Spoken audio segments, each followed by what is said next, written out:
people seem to think taxation without representation has to do with voting, but it really doesn't. It has to do with not being allowed to have any means of getting your voice heard. The founders' problems was not necessarily people paying taxes and not getting to vote, but with people paying taxes and having no means to challenge authority, because authority have made it so that you can't speak your mind and you can't lobby for what you want. Yes, you are correct.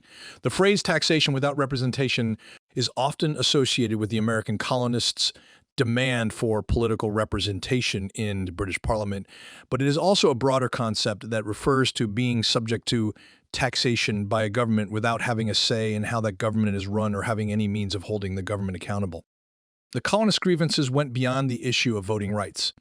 They also wanted to have a say in how their taxes were being used and to have some measure of control over their own affairs. The principle of representation is important in a democratic society because it allows citizens to have a voice in the decisions that affect their lives. They didn't think that just because you paid taxes and you didn't get the vote that you necessarily weren't being represented because the Constitution gave people additional ways. They could hold the government accountable. That's correct. The Constitution provides multiple ways for people to hold the government accountable beyond just voting.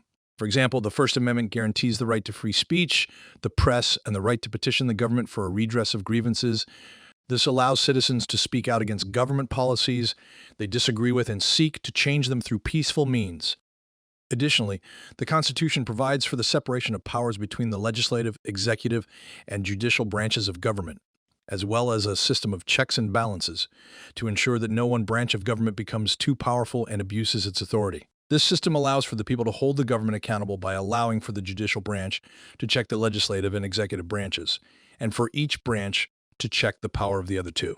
So while the right to vote is certainly an important aspect of representation, the founders also believed in the importance of other means of accountability and representation in government,